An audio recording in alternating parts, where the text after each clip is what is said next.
Naging viral sa social media ang post ng isang babaeng commuter na ilang beses na nakaranas ng ma-catcall. Yung catcalling po mga kapuso, ito po yung pagsipol sa isang babae or kapag dumaan po yung isang babae tapos binabati niyo po ito at sinasabihan ng malalaswang salita.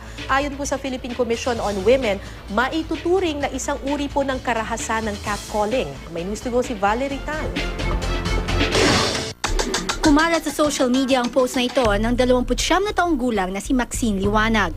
Ibinahagi niya rito ang karanasan niya bilang isang babaeng commuter. Isang morning, nag-aabang ako ng taxi. Tapos may dumaan na 4 na nagbabike. Tapos yung isa tumapat sa akin. Tapos sabi niya, Miss, angkas ka na sa akin. Gumana. Tapos nagtatawanan sila ng mga kasama niya. Catcalling ang tawag dito. At sa araw-araw na pagko-commute ni Maxine, hindi dumadaan ang isang linggo na hindi siya nakaka-catcall. Siyempre na-offend ako and parang I felt disrespected kasi parang bakit mo ako kinakausap and what made you think na tama na sabihin mo yun sa akin? Hindi mo naman ako kilala. Dahil naging viral ang post, iba't ibang pananaw at komento ang naglabasan. Pinagtanggol si Maxine ng kanyang kaibigang babae. Yun nga lang, na cyberbully din siya ng isang lalaki. Ang ugat kasi ng catcalling, maski naman sa nung kultura, ay yung paghanga ng isang lalaki sa masasabi nilang kaseksihan, kagandahan ng isang babae. Ang problema lang siguro is how you deliver it and how the woman, of course, sees the delivery. There has to be 3 elements present for a catcall. No? First, yung delivery mo. 2, the way the words are released in your mouth, the methodology. And 3rd is the number of people, witnessing the catcall.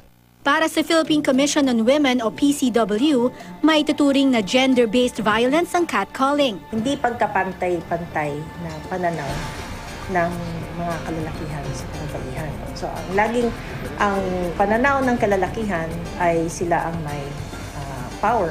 Pag-aari nila ang kababaihan. So, yun ang kailangan alisin natin. Kung meron tayong Republic Act 7877, isang batas laban sa sexual harassment sa workplace o opisina, wala pa tayong batas laban sa sexual harassment sa public space tulad ng kalsada. Kaya't layo ng PCW at ng ilang babaeng commuter na tulad ni Maxine na unti-unting mabigyan ng atensyon at mabago ang pananaw ng lipunan ukol sa catcalling. The best way to compliment a girl is to respect her and to give her courtesy. Kailangan re-education at re-socialization ng babae at lalaki sa lipunan simula ng kanilang pagkabata. So that's why we're also talking to the education system or to families the way they raise their children na talagang kailangan magrespetuhan ang babae at lalaki. Ito po si Valerie Tan para sa News to Go.